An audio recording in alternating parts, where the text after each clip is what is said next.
بسم اللہ الرحمن الرحیم۔ السلام علیکم دوستو، آپ لوگوں نے اکثر ایسی جگہ دیکھی ہوں گی جہاں سالوں سے کسی انسان کا آنا جانا نہیں ہوتا اور وہ جگہ یا گھر مٹی سے بھرا ہوتا ہے، اور اگر آپ غور کریں تو مٹی کے ساتھ ساتھ آپ کو دھاگے نما جال بھی نظر آتا ہے۔ وہ جال اس لیے بنا ہوتا ہے کیونکہ وہ جالا دراصل مکڑیاں بناتی ہیں، جس کے بارے میں یقینی طور پہ آپ کو پتہ ہی ہوگا۔ آج کی اس ویڈیو میں آپ کو اسی جالے کے بارے میں تفصیلاً بتائیں گے، اور اس کے علاوہ آپ کو یہ بھی بتائیں گے کہ اگر آپ کے گھر میں جالا ہے تو آپ کو کیا کرنا چاہیے۔ دوستو، مکڑی اللہ تبارک و تعالیٰ کی ایک ایسی کریشن ہے جسے سرکار دو عالم حضرت محمد مصطفیٰ صلی اللہ علیہ وآلہ وسلم کی دعا ہے۔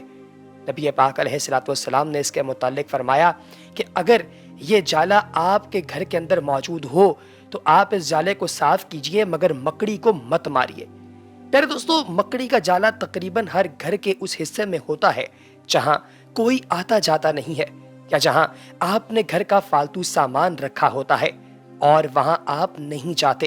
مکڑی کے جالے کے حوالے سے جو تحقیق سائنسدانوں نے آج کی ہے وہ کئی سو سال پہلے ہی ہمارے پیارے نبی حضرت محمد مصطفیٰ صلی اللہ علیہ وآلہ وسلم نے بتا دی تھی۔ یقیناً آپ لوگوں نے رسول اللہ صلی اللہ علیہ وآلہ وسلم کا یہ فرمان سن رکھا ہوگا کہ جب اسلام کے دشمنوں نے آپ علیہ الصلوۃ والسلام اور آپ کے لوگوں پر ظلم و ستم کے پہاڑ توڑے اور وہ باز نہ آئے تو آپ علیہ الصلوۃ والسلام کے لوگوں نے آپ سرکار صلی اللہ علیہ وآلہ وسلم سے اجازت مانگی کہ اب ہم مکے میں مزید نہیں رہ سکتے، کیونکہ مشرقین مکہ نے ان کا جینا محال کر دیا تھا۔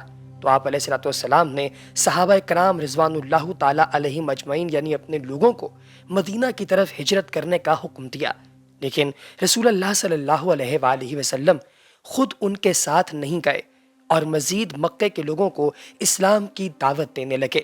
جب مشرقین مکہ نے دیکھا کہ آپ علیہ الصلوۃ والسلام ان کے لوگوں کو اسلام قبول کرنے کا کہہ رہے ہیں تو ان کافروں نے آپ سرکار صلی اللہ علیہ وآلہ وسلم پر حملہ کرنے اور نعوذ باللہ آپ کو قتل کرنے کا منصوبہ بنایا۔ جب آپ سرکار کو اس بات کا پتہ چلا تو آپ نے حضرت ابو بکر صدیق رضی اللہ تعالیٰ عنہ کے ساتھ مل کر مکہ چھوڑنے کا فیصلہ کیا اور مدینہ شریف جانے کی تیاری کی اور مکہ سے نکل پڑے، مگر مشرقین مکہ آپ علیہ الصلوۃ والسلام کو کسی صورت چھوڑنے کو راضی نہیں تھے۔ آپ سرکار صلی اللہ علیہ وآلہ وسلم نے اپنے بستر پر حضرت علی کرم اللہ وجہ رضی اللہ تعالیٰ عنہما کو لٹا دیا اور خود مدینہ کی جانب نکل پڑے۔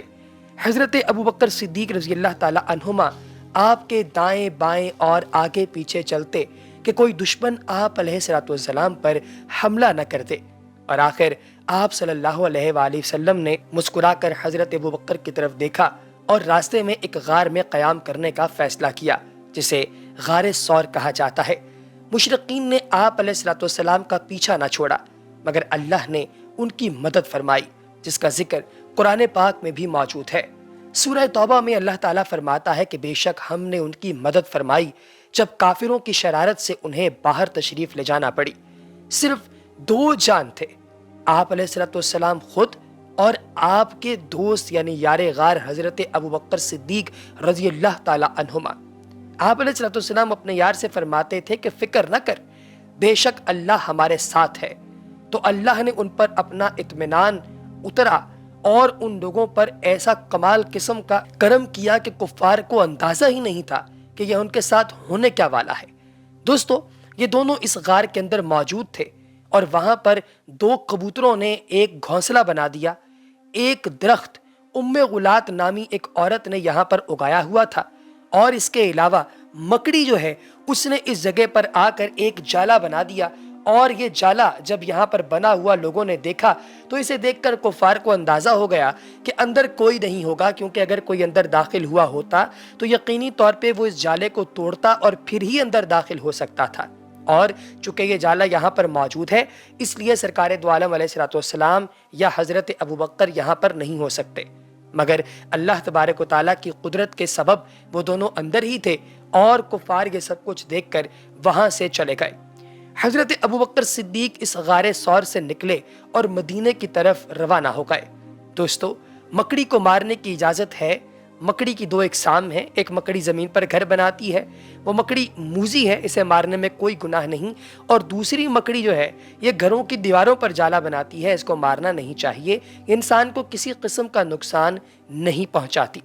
مکڑی کے بارے میں بتایا ہے کہ جب میں اور ابو بکر غار میں موجود تھے، یہ سرکار کے الفاظ ہیں، تو ہمیں خطرہ تھا کہ اس وقت ان مکڑیوں نے وہاں جالا بنایا اور ہماری حفاظت کی۔ اس وقت ان مکڑیوں کی وجہ سے ہماری جان اللہ تبارک و تعالیٰ کی ذات نے محفوظ کی۔ ہماری حفاظت کے لیے اس مکڑی نے بہت زیادہ کام کیا ہے، اس لیے ان کو مت مارو۔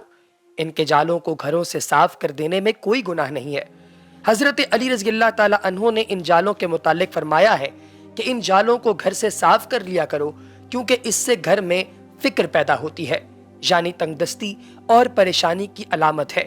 یہ جالا اس لیے انہیں صاف کرنا ہوتا ہے دوستو کہ مادہ مکڑی جب بچے پیدا کرتی ہے تو نر مکڑی کو مار دیتی ہے اور اسے گھر سے باہر پھینک دیتی ہے، اور جب مادہ مکڑی کے بچے بڑے ہو جاتے ہیں تو وہ اس مادہ مکڑی کو مار دیتے ہیں، اور یہ عمل ایسے ہی چل رہا ہے۔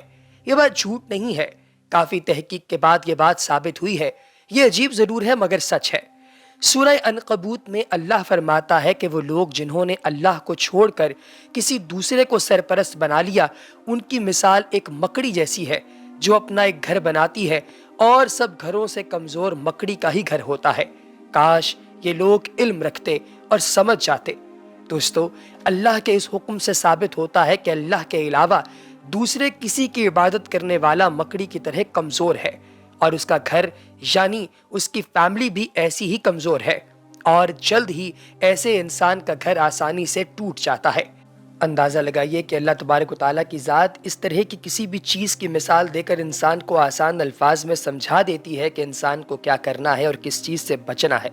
دوستو، اللہ پاک کی ذات نے مچھر کی مثال دی کئی دفعہ کہ انسان کو یہ دیکھنا چاہیے کہ اللہ پاک کی ذات جب مثال دیتی ہے تو کسی حقیر چیز کی بھی دے سکتی ہے، گویا وہ کسی مچھر ہی کی کیوں نہ ہو۔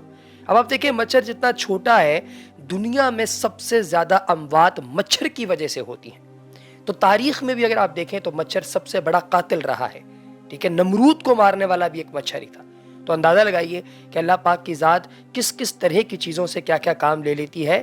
آپ نے یہ بات بھی سنی ہوگی کہ ابرہا کا لشکر جب کعبۃ اللہ کے اوپر آیا حملہ کرنے کے لیے، ہاتھیوں کا لشکر پورا، تو اس لشکر کے اوپر ابابیل، چھوٹے چھوٹے پرندوں کے ذریعے اللہ تبارک و تعالیٰ کی ذات نے پتھر برسائے اور ان لوگوں کو نیست و نابود کیا۔ پیارے دوستو، مکڑی کا ریشم سٹیل کے ریشم سے 5 گنا زیادہ مضبوط ہوتا ہے۔ اگر ہم غور کریں تو کفار لوگ ایسی تعلیم پھیلا رہے ہیں جس سے مسلمانوں کے گھر مکڑی کے گھر کی طرح کمزور ہو جائیں۔ کا مقصد سب دین اسلام کے لوگوں کو اس دین سے ہٹا کر اپنا دین پھیلانا ہے۔ اللہ تبارک و تعالیٰ کی ذات ہمیں معاف کرے۔ اگلی ویڈیو تک اجازت دیجیے۔ اللہ حافظ۔